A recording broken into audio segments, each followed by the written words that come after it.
Hi guys, it's April and I garden down in southeast Nebraska, zone 6A, and usually at the end of each year, at least since I've been doing this channel, I like to sit back and look at some of the resource materials that I've picked up for cooking, for baking, for gardening, just learning more and becoming more knowledgeable in gardening and how to use the things that come out of my garden. So I have 6 books next to me. I don't know if all of them are relevant because I've gotten to the point of my gardening journey where it's less about learning how to garden and the techniques of gardening and more about what am I going to do with all of this? And not necessarily preserving. It's like, how am I going to use this to prepare meals? So I'm going to show you these because I like to talk about books. It's just a thing. I think I will start off with the gardening section of the books. I've got at least 2 gardening books and 1 plant book. And like I said, that's simply because I have a good library started of books I trust already. I have videos on those, so I will link those up above and down below so you can check those out and you can see what some of those resources are. But these are just kind of, I'm going to continue to supplement as I see good resources come available. And the first one, and this was published 2024, is The Self-Sufficient Garden. This is by Hugh Richards and Sam Cooper. I follow Hugh Richards here on YouTube, and he's got some pretty good advice. And first of all, I just really like the way this looks.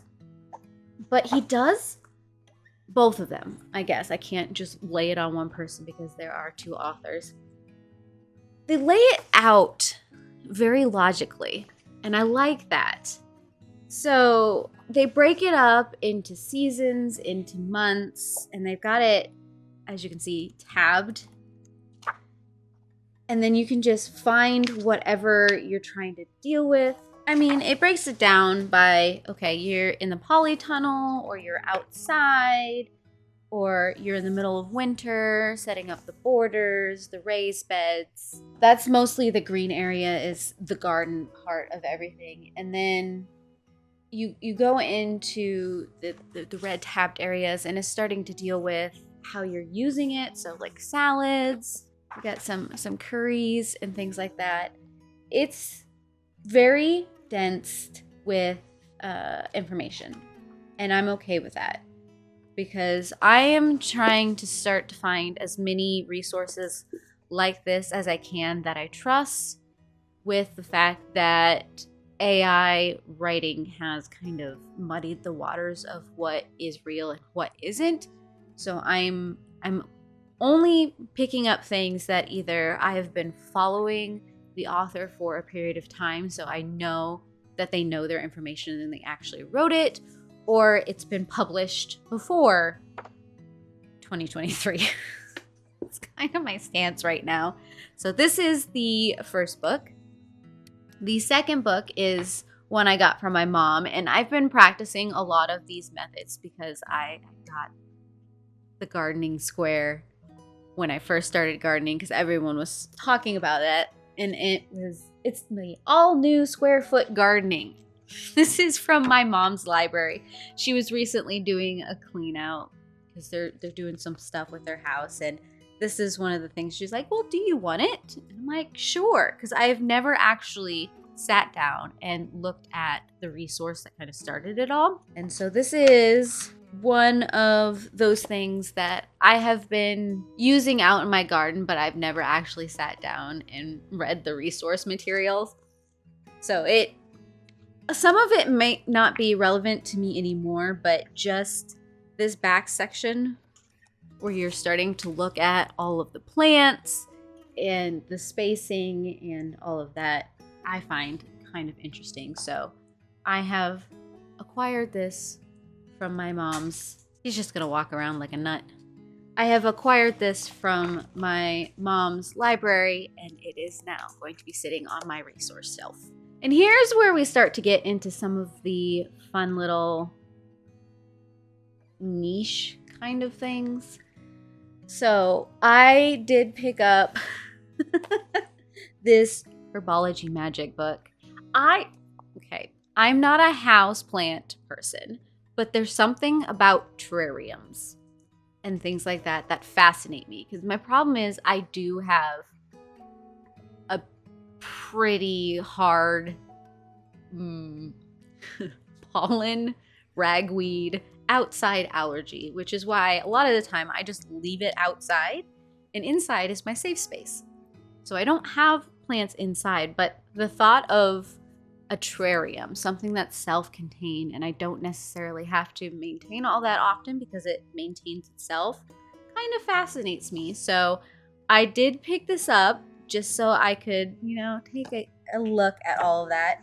And it's got some of the cutest little things inside of it that I may or may not do in the future. Part of me wants to try, but the other part of me is like, the garden is a lot of work as it is. Do I want to try and get something like this up and going? But I had to pick this up just to take a peek and maybe imagine what it would be like to become a terrarium person. I don't know. But working my way into using the food I produce, I did pick up Seed to Table. This is by, I'm not going to say that name right, Gaffery? But this is just simple preparations throughout the season of what to do with what you've got. Like, how pretty is that? It's so stinking pretty. I like cookbooks with a good imagery, I guess. But I mean, it does have some growing information as well, because like I said, it's dealing with from seed to table. So it's got the whole process in mind of when you're starting seeds, when you're growing food, and then how to eat seasonally with what's coming in. And that's something that I'm trying to do, because I've challenged myself to only use the produce that I produce and not necessarily supplement from the grocery store. So if I don't have it during that season, I need to learn to cook differently. So that is what this book is all about, and I'm kind of enjoying it a lot. And I don't think anybody who eats in this house is complaining about how it is going. Next is just a cookbook that, I have to show off because A, it is pretty, and B, it looks delicious. And that is just, I'm not going to even pronounce that correctly because I am not Vietnamese, and I am one of those people who are very good at mispronouncing things, but this is just a Vietnamese cookbook. It's got a lot of plant-based things inside of here, so I've been using this with how we've been growing food, and it's part of the reason that I have been trying my hardest to make bok choy grow in my garden successfully. I'm not there yet, but I am determined. So stinking determined. And then last but not least, I had to add a baking book in here. And the sun is it's a thing right now. We like the sun, but she's a lot. Is Mooncakes and Milk Bread by Christina Cho. I have gotten more into making my own breads. I haven't necessarily gotten into pastries yet, but there was something about this book that was calling to me, and I'm really wanting to try some of these recipes because they just look delicious. And sometimes I get books to push myself to do something. And that's kind of what this book is.